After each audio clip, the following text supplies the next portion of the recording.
So now start to know about the drug mechanism of action.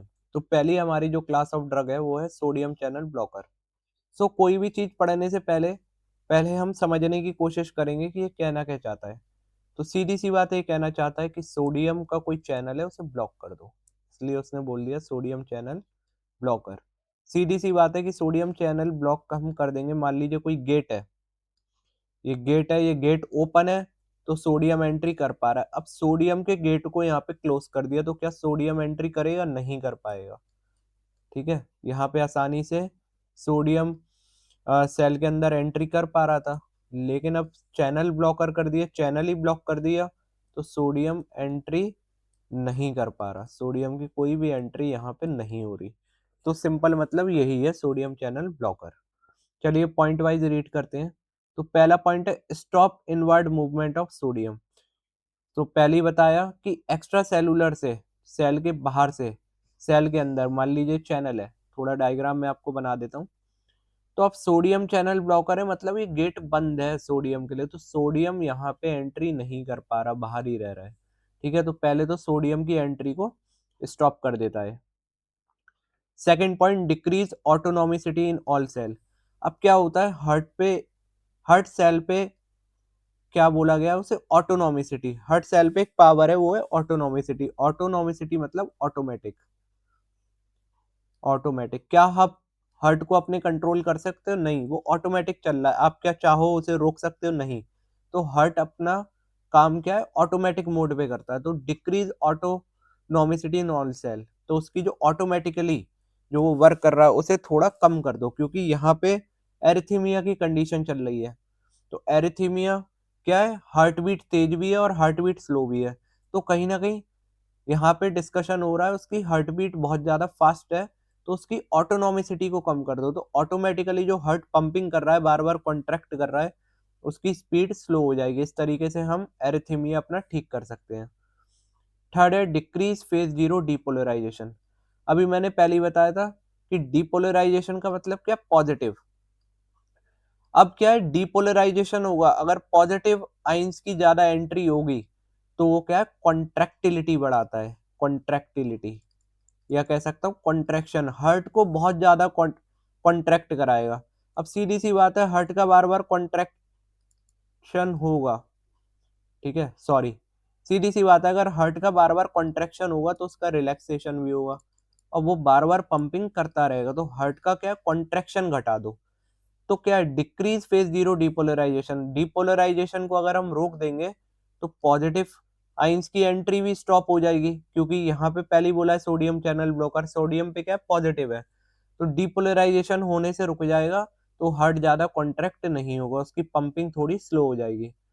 Increase the threshold to excitability. अब क्या था? अब ये normal आने के लिए मान लीजिए उसे जो टाइम लग रहा था 2 मिनट का, वो 4 मिनट का कर दो आप, क्योंकि अगर वो वापस वैसा हो जाएगा तो फिर से फास्ट हो जाएगा। ठीक है, अब जो चीज 2 मिनट में हो रही थी, 2 मिनट में वो वापस अपनी कंडीशन पे आता, फिर स्पीड फास्ट हो जाती, लेकिन हमने थ्रेशोल्ड बढ़ा दिया, उसे 4 मिनट की ओर कर दिया, ताकि अब क्या है? अब उसे 4 मिनट लगेंगे वापस से पंपिंग फास्ट करने में। ठीक है, तो increase the threshold to excitability, हम उसका टाइम बढ़ा दें उसकी एक्साइटेबिलिटी का। Decrease responsiveness and conduction. अब ऑटोमेटिकली क्या है?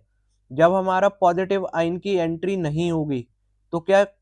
कॉन्ट्रैक्शन भी नहीं होगा, यहाँ पे कॉन्ट्रैक्शन भी नहीं होगा तो पंपिंग भी स्लो हो जाएगी, पंपिंग स्लो हो जाएगी, हार्ट बीट स्लो हो जाएगी। ठीक है, तो इस तरीके से उसका कंडक्शन और रिस्पॉन्सिवनेस भी हम डिक्रीज कर सकते हैं। Prolongation of action potential. तो अभी बताया था कि एक साइकिल चलती है फेज 0 1 2 3 4, तो इस तरीके से साइकिल चलती रहती है लगातार। तो हम क्या करेंगे? जब धीरे कर दे इस साइकिल को, क्योंकि हमें हार्ट बीट स्लो करनी है, तो एक्शन पोटेंशियल भी क्या है? उसका समय भी बढ़ जाएगा, बार बार फास्ट साइकिल नहीं चलेगी, क्योंकि बार बार अगर वो घूम के अपनी साइकिल पे आएगा तो उस कंडीशन में वो फास्ट हो जाएगा। ओबोलेशन ऑफ री एंट्रेंट एरिथीमिया। ये क्या है? बिल्कुल ही स्टॉप कर देते हैं कि फिर से री एंट्रेंट नहीं हो पाए, फिर से एरिथीमिया की री एंट्री नहीं हो पाए। ठीक है, सो शॉर्ट में अगर बात करें, सोडियम चैनल ब्लॉकर्स ब्लॉक कर देते सोडियम चैनल को, सोडियम की एंट्री रुक जाएगी, तो हार्ट की कॉन्ट्रैक्टिलिटी भी स्टॉप हो जाएगी, मतलब कम हो जाएगी, stop in the sense decrease हो जाएगी, ठीक है। हार्ट का कंडक्शन भी लो हो जाएगा, एक्साइटेबिलिटी बढ़ा दे, तो अब क्या है, जो एकदम से वो एक्साइटेड हो रहा था वो अब देर में होगा, इसका रिस्पॉन्सिवनेस भी डिक्रीज हो जाएगा, कंडक्शन भी डिक्रीज हो जाएगा, एक्शन पोटेंशियल भी लंबे समय में होगा, तो ऑटोमेटिकली बार बार वो कॉन्ट्रैक्शन उसका फास्ट नहीं होगा, ठीक है। तो ये 4-5 पॉइंट है इंपॉर्टेंट, इस तरीके से सोडियम चैनल ब्लॉकर काम करता है। ड्रग्स की अगर बात करें तो क्विनिडीन एंड प्रोकेनेमाइड, ये ड्रग्स के एग्जाम्पल है दो। Now come on the next slide, class 1B। अब क्या है, पहले मैं आपको इन शॉर्ट में बता दूं, सब क्या कर रहे हैं, सोडियम चैनल ब्लॉकर, सब सोडियम चैनल को ब्लॉक कर रहे हैं, पहली चीज। दूसरी चीज, जब सबने सोडियम चैनल ब्लॉक कर दिया तो पॉजिटिव की भी एंट्री को स्टॉप कर दिया, पॉजिटिव की एंट्री को स्टॉप कर दिया, जब पॉजिटिव की एंट्री को स्टॉप कर दिया, तीसरी चीज, तो कहीं ना कहीं कंडक्शन स्लो कर दिया, कहीं ना कहीं हार्ट का कॉन्ट्रैक्शन रोक दिया, बार बार जो फास्ट हो रहा था, इस तरीके से हार्ट बीट को मैनेज करने की कोशिश करी गई है, ठीक है। अब यहाँ पे पॉइंट पढ़ते हैं, पहला है डिक्रीज ऑटोनोमिसिटी इन परकिंजे फाइबर।